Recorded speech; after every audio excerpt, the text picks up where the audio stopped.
So students, अब हम discuss करेंगे DIC के बारे में। DIC क्या है? It is disseminated intravascular coagulation. Disseminated intravascular coagulation. Okay.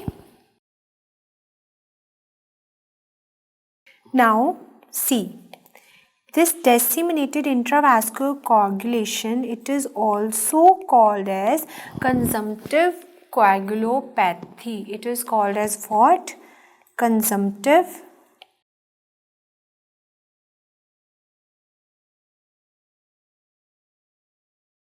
coagulopathy. Okay. Now what is the pathogenesis of DIC? Pathogenesis. C. कोई इंजरी हुई टू द एंडोथीलियम, ठीक है, एंडोथीलियल इंजरी हुई। अब एंडोथीलियल में इंजरी हुई तो क्या होगा? एंडोथीलियम में इंजरी होने के बाद there is a release of tissue thromboplastin. There is a release of tissue thromboplastin. अब ये जो टिश्यू थ्रोम्बोप्लास्टिन है ये क्या करेगा? This tissue thromboplastin is going to activate the coagulation pathway. It will activate coagulation pathway. Coagulation pathway activate होगा और क्या होगा यहाँ पे? There is the activation of platelet also.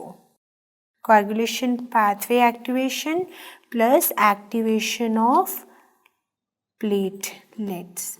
और अगर आपको पता है जब प्लेटलेट्स भी एक्टिवेट होंगे तो क्या होगा? They will gonna start aggregating and वहाँ पे क्या हो जाएगा? क्लॉट फॉर्मेशन होनी शुरू हो जाएगी। दैट्स वाई इसमें हमने इसको कंजम्पटिव कोएगुलोपैथी भी बोला है। नाउ सी, ये आपको जर्नली मोस्ट इम्पॉर्टेंट कॉज अगर DIC का कोई पूछे, मोस्ट इम्पॉर्टेंट कॉज, तो वो क्या है? That is the obstetric cause. Obstetric cause are more common for DIC। Second cause क्या हो सकता है? Dead foetus. थर्ड कॉज यहाँ पे क्या है? That is amniotic fluid embolism.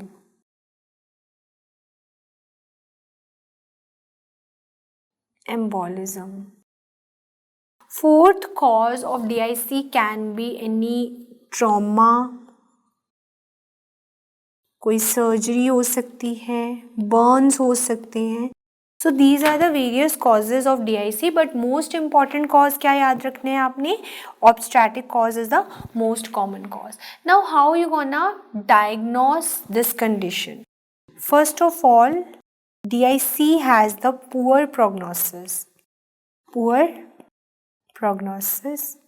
And for diagnosis, what we gonna do? First, you gonna see the platelet count. Platelet count यहाँ पे क्या होगा?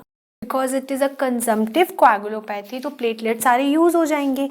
So यहाँ पे platelet count will be decreased. So what about the bleeding time? तो यहाँ पे अगर platelet count कम हो रहा है तो bleeding क्या होगी? ज़्यादा होगी. Bleeding time will be more because अभी clot बनाने के लिए platelets ही नहीं है. Third, what about the APTT and PTT time? What is gonna happen? All the clotting factors are used in DIC. So clotting factor अगर use हो जाएंगे तो क्या होगा APTT और PTT को? They will be increased. And अगर आप DIC के केस में RBCs को देखोगे ना तो ये क्या हो जाएंगे? शिस्टोसाइट्स आपको देखने को मिलेंगे. शिस्टियोसाइट्स. अब ये शिस्टियोसाइट्स क्या होते हैं? They are the fragmented RBCs. They are nothing but the fragmented RBCs. Okay. Now अब हम क्या करेंगे? Now we gonna check serum fibrinogen level. And जब आप सीरम फिब्रिनोजन देखोगे ना तो इट इज डिक्रीज्ड। ओके, यहाँ पे क्वेश्चन पूछा गया था, they can ask you question over here, what is the serum fibrinogen level, so they will be decreased. Now second is FDP. Now what is this FDP? This is nothing but the fibrin degraded product. This is what fibrin degraded product. अब ये जो FDP है fibrin degraded product, ये क्या होगा, ये ज़्यादा हो जाएगा, it will be increased. And now they can ask you question over here, which is the most sensitive test for the diagnosis of DIC? So FDP is the most sensitive test. It is most sensitive test. And if they ask you which is the most specific test, most specific test कौन सा है? So that is the D-dimer. D-dimers are the best or most specific. Now how you gonna treat this condition? Generally the treatment of DIC is symptomatic. Symptomatic treatment, you need to control the symptoms. And second जो इसका treatment है that is fresh frozen plasma हम patient को देंगे. Okay, so guys this is all about DIC. Thanks for watching the video.